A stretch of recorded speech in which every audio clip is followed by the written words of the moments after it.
ان پر افسوس جو بے انصافی سے فیصلے کرتے ہیں، اور ان پر جو ظلم کی روبکاریں لکھتے ہیں تاکہ مسکینوں کو عدالت سے محروم کریں، اور جو میرے لوگوں میں محتاج ہیں ان کا حق چھین لیں، اور بیواؤں کو لوٹیں اور یتیم ان کا شکار ہوں۔ سو تم مطالبہ کے دن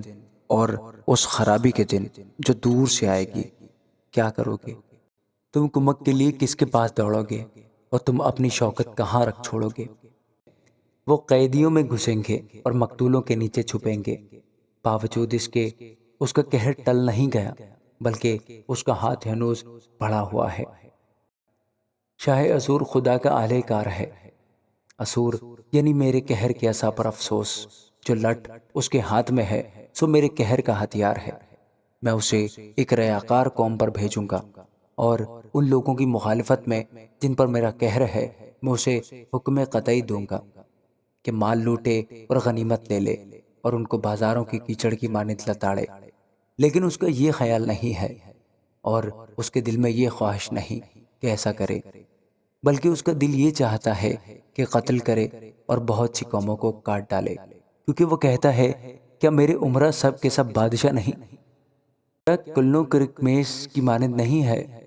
اور حمات عرفات کی مانند نہیں، اور سامریہ دمشق کی مانند نہیں ہے؟ جس طرح میرے ہاتھ نے بتوں کی مملکتیں حاصل کی، جن کی کھودی ہوئی مورتیں یروشلم اور سامریہ کی مورتوں سے کہیں بہتر تھیں، کیا جیسا میں نے سامریہ سے اور اس کے بتوں سے کیا ویسا ہی یروشلم اور اس کے بتوں سے نہ کروں؟ لیکن یوں ہوگا کہ جب خداوند کوہ سیون پر اور یروشلم میں اپنا سب کام کر چکے گا، تب وہ فرماتا ہے میں شاہ اسور کو اس کے گستاخ دل کے سمرہ کی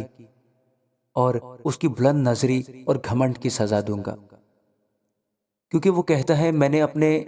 زور بازو سے اور اپنی دانش سے یہ کیا ہے، کیونکہ میں دانش مند ہوں۔ ہاں، میں نے قوموں کے حدود کو سرکا دیا اور ان کے خزانے لوٹ لیے، اور میں نے جنگی مرد کی مانند تخت نشینوں کو اتار دیا، اور میرے ہاتھ نے لوگوں کی دولت کو گھونسلے کی طرح پایا، اور جیسے کوئی ان انڈوں کو جو متروک پڑے ہوں سمیٹ لے، ویسے ہی میں ساری زمین پر قابض ہوا۔ کسی کو یہ جرت نہ ہوئی کہ پر ہلائے یا چونچ کھولے یا چہچہائے۔ کیا کلہاڑا اس کے روبرو جو اسے کاٹتا ہے لافظہ نہیں کرے گا؟ کیا ارا اراکش کے سامنے شیخی مارے گا؟ کوئی عصا اپنے اٹھانے والے کو حرکت دیتا ہے اور چھڑی آدمی کو اٹھاتی ہے۔ اس سبب سے خداوند رب الفاج اس کے فربا جوانوں پر لاغری بھیجے گا، اور اس کی شوکت کے نیچے ایک سوزش آگ کی سوزش کی مانند بھڑکائے گا، بلکہ اسرائیل کا نور ہی آگ بن جائے گا، اور اس کا قدوس ایک شعلہ ہوگا،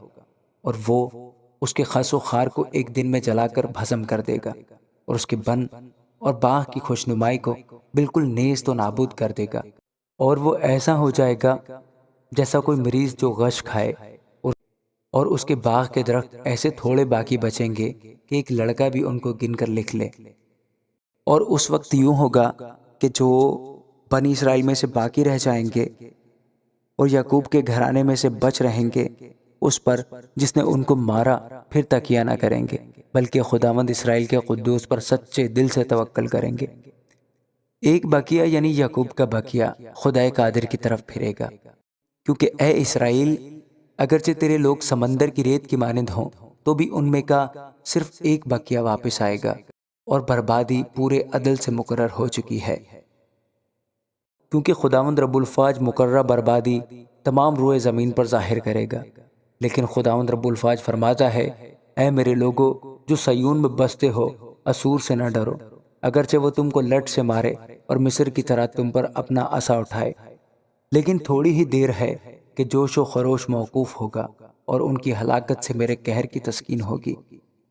کیونکہ رب الفاج مدیان کے خون ریزی کے مطابق جو اوریب کی چٹان پر ہوئی اس پر ایک کوڑا اٹھائے گا، اس کا عصا سمندر پر ہوگا،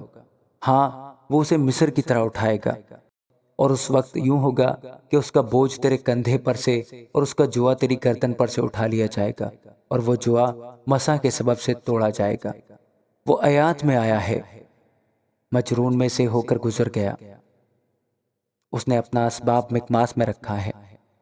وہ گھاٹی سے پار گئے، انہوں نے جبا میں رات کاٹی، راما ہراساں ہے جبائے ساؤل بھاگ نکلا ہے۔ اے جلیم کی بیٹی چیخ مار، اے مسکین انتود اپنی آواز لیس کو سنا۔ مدی می چل نکلا، جبیم کے رہنے والے نکل بھاگے۔ وہ آج کے دن نوب میں خیمہ زن ہوگا، تب وہ دختر سیون کے پہاڑ یعنی کوہ یروشلم پر ہاتھ اٹھا کر دھمکائے گا۔ دیکھو خداوند رب الفاج ہیبت ناک طور سے مار کر شاخوں کو چھانٹ ڈالے گا، قداور کاٹ ڈالے جائیں گے اور بلند پست کیے جائیں گے، اور وہ جنگل کی گنجان جھاڑیوں کو لوہے سے کاٹ ڈالے گا، اور لبنان ایک زبردست کے ہاتھ سے گر جائے گا۔ آمین۔